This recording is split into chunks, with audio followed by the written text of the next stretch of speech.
What up, everybody? You're now tuned into Brandon's Debatable Sports Take. I'm your host, Brandon Lampley, and today's show is curated by the 21st Man. Now, usually I would love to stick to sports. That's all I want to talk about. That's the dream. I want to be in a suit, sitting next to Skip Bayless and Shannon Sharp talking sports. That's what I want to do because I love obscure stats. I love stats that tell me that this team has accomplished something that hasn't happened since the AFL-NFL merger, or a stat where this player has accomplished this and only two others have done it before him. Hall of Fame player, and current player. You're on the list of greatness and no one can take it from you. But I also can't ignore what's currently going on with sports and the protests that's across all leagues.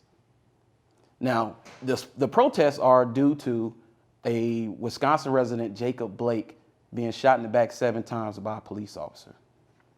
Now, initially when I saw it, it looked like a movie. Like, it didn't look real to me.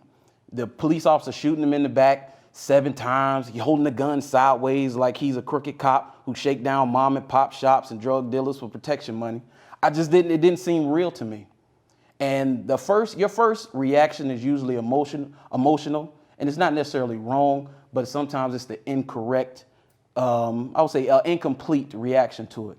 Because initially I said, oh, it's atrocity, it's sad, it's these things, and it shouldn't have happened. And I still do believe that. But when I watched it, what Jacob Blake did went against what my mom has taught me. My mom taught me and my brothers, don't hold court in the street. Don't hold court in the street. Say yes, sir, no, sir, comply, so you can get back to me and I can advocate for you. But I do also understand that if Jacob Blake was of a lighter skin tone, his chances of that happening decreases dramatically. And one thing about it is that I can't go without saying something about it. So for me, watching LeBron James and the NFL players and the WNBA players and all those people protest, and the protests, they send a message, but I think it is incomplete because players don't hold much power. They do hold leverage, but they don't hold much power.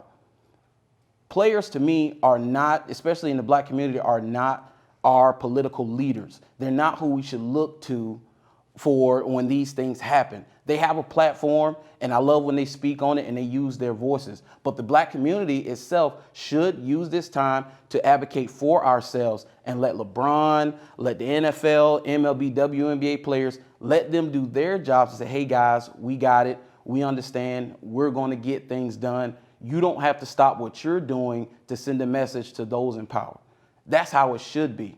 But I do applaud them for doing so because there's no other way to get people's attention than to take away the things that they love the most.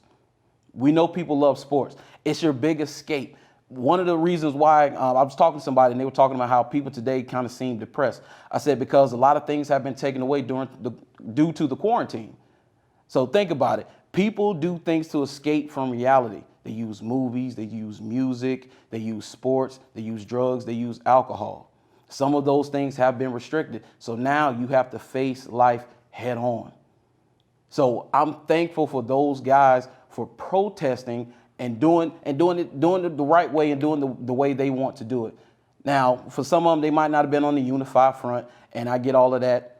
But for LeBron James, for the NFL, for the WNBA, which the WNBA, I'll have to give them a shout out. I can't forget about them.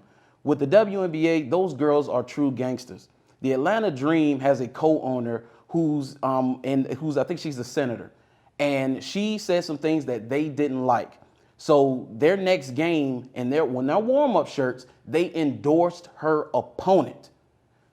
The co-owner of your team, and you're endorsing her opponent. That's gangster to me. But that is my time. Please make sure to check out the True Definition of a Sports Fanatic podcast and YouTube channel.